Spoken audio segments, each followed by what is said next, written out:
The international terminal was buzzing with travelers, families juggling luggage, business people checking emails, children tugging at tired parents. Among them stood a black man in a crisp gray suit, waiting quietly near the boarding gate, his leather briefcase at his side. He looked calm, composed, almost invisible in the chaos, until the airport manager noticed him. The manager, a heavy-set man with a sharp suit and sharper arrogance, narrowed his eyes. He strode over with two staff trailing behind him, his voice loud enough to draw attention. "Check that man's bag," he barked, pointing at the briefcase. The black man didn't flinch, didn't protest. He simply looked up, his gaze steady. One of the staff hesitated but opened the bag. Empty, clean, nothing unusual. The manager's lips curled into a smirk. Then, with a dramatic flourish, he reached into his own jacket pocket and slammed a small pouch onto the counter. White powder, puffed up as he shouted, "Drugs! He's carrying drugs!" Gasps rippled through the crowd. A woman clutched her child tighter. A man muttered, "Oh my God!" Phones shot up instantly, recording the scene. The accused man stood perfectly still, his calmness unnerving in the middle of chaos. He didn't argue. He didn't panic. He just watched the manager, as if waiting for him to finish digging his own grave. The crowd swelled closer, curiosity pulling them like gravity. Some passengers gasped, whispering nervously to one another, while others immediately pulled out, their phones, recording every second. "That looked planted," one man muttered under his breath, his camera zooming in on the manager's hand. Another woman whispered to her husband, "He pulled it out of his own pocket. I saw it." Still, uncertainty rippled across the terminal. Some people shifted uncomfortably, thinking maybe it really was a bust. Others frowned, recognizing the arrogance in the manager's voice. Security officers approached cautiously, hands hovering near their radios, waiting for orders. The air was heavy with tension. One wrong move could erupt into a scandal. Meanwhile, the black man stood perfectly still. No outbursts, no shouting, no frantic denials. He adjusted his tie slightly, his face unreadable, his silence louder than any words. That composure began to unsettle not just the passengers, but the very officers who were supposed to arrest him. The crowd didn't know it yet, but his calm wasn't weakness. It was power, waiting for the right moment to strike. The airport.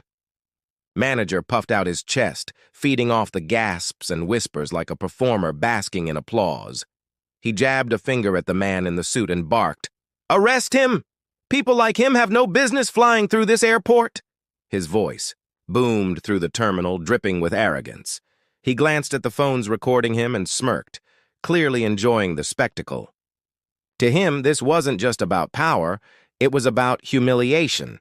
"Do you see this?" he shouted to the passengers. He held up the pouch like a trophy. "This is why we have problems in our airports. I caught him red-handed." Security officers exchanged nervous looks. One muttered, "Sir, something doesn't feel right." But the manager cut him off sharply. "I said arrest him? Do you want me to do your jobs for you?" The crowd murmured, some shaking their heads in disbelief. One woman whispered loudly enough for others to hear, "He's overplaying it. Looks fake." A man nearby nodded, adding, "He's digging his own grave." Yet the manager only smirked wider, convinced he was in control. He had no idea the man before him wasn't just another passenger. He was the one person in the entire airport with the power to flip the script in an instant. The black man finally moved. Slowly, deliberately, he set his briefcase back on the floor and reached inside his suit jacket. Security officers tensed, hands hovering over their radios, but his calmness kept them rooted in place. When his hand emerged, it wasn't holding panic or protest. It was holding a sleek leather case. With one practiced motion, he flipped it, open and raised it high for everyone to see. The golden badge inside gleamed under the fluorescent lights, the federal seal unmistakable. His voice, calm but cutting like a blade, echoed across the stunned terminal. "My name is Marcus Reed, Federal Aviation Inspector. The crowd fell into silence. You could almost hear the collective intake of breath. Phones zoomed in, capturing every detail of the badge. A woman near the front gasped, "Oh my God, he's FAA." Marcus's eyes locked on the trembling manager.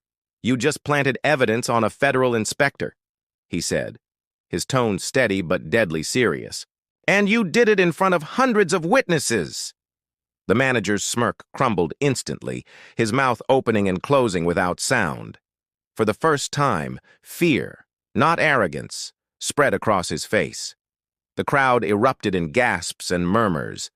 Some cheering, others whispering furiously, "He's finished. That guy's going to jail." The tables had turned. The airport manager's face drained of all color, his confident posture collapsing like a house of cards. He staggered a step back, clutching at the pouch he had planted only moments ago.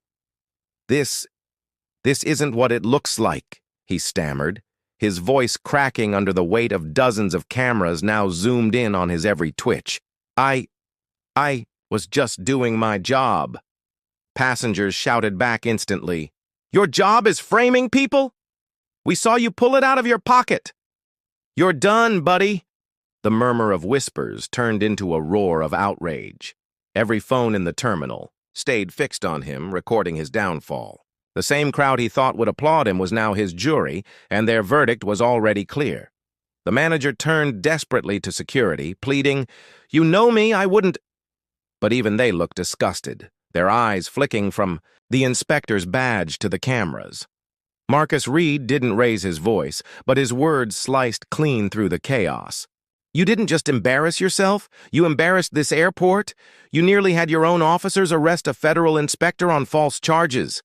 The manager's hands shook violently, the pouch slipping from his grip and falling to the floor with a pathetic thud.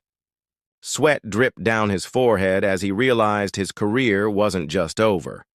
It was about to become a headline.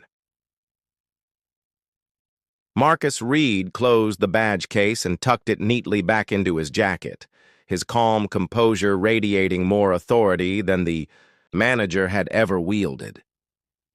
He straightened his tie and spoke, his voice steady but sharp enough to cut through the clamor. "Effective immediately," he said, turning toward the security officers. "Ground all operations in this terminal. I am launching a federal investigation into this airport staff and management." Gasps rippled through the crowd. Passengers erupted into applause, some even cheering, while others shouted words of encouragement. "Finally, justice!" "Shut it down! He's the real boss here!" The security officers, who moments ago looked unsure, now stood at attention. Two of them stepped forward, gripping the trembling manager by the arms. His protests came out as pitiful cries. "No, wait, please! It was just a mistake. I didn't mean—" Marcus raised a hand and the room fell silent again. His eyes locked on the man who had framed him. "A mistake is forgetting paperwork. Planting drugs on an innocent passenger is a crime. And you didn't just pick the wrong man. You picked the one man who has the authority to end your career today." The manager wilted, his knees buckling as the guards dragged him away. The crowd clapped louder, phones flashing like a wall of judgment, sealing his fate in real time. The manager's cries echoed down the terminal as security dragged him away, but the applause for Marcus Reed only grew louder. Travelers stood on seats to get a better view, phones capturing history in the making.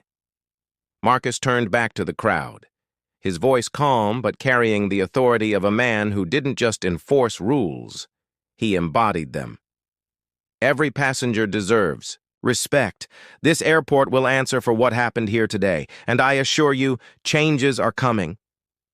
Cheers erupted again, some passengers chanting his name after hearing it earlier. A woman stepped forward, still holding her phone up, and said, "You didn't just protect yourself, you protected all of us." By morning, the internet had exploded with the footage. Headlines blared across major outlets. "Airport manager frames black traveler, turns out he's FAA inspector." Clips of the reveal spread across TikTok and YouTube, millions praising. Marcus's composure and the poetic justice of the moment. The manager's name became synonymous with corruption, his downfall immortalized online. Meanwhile, Marcus Reed became a symbol of integrity, calm under pressure, unwavering in dignity, and proof that truth always cuts through lies. The man who thought he could destroy someone with a planted bag ended up destroying only himself. And Marcus? He walked away stronger than ever, leaving behind a lesson that resonated worldwide. Arrogance frames the innocent, but justice always frames the guilty.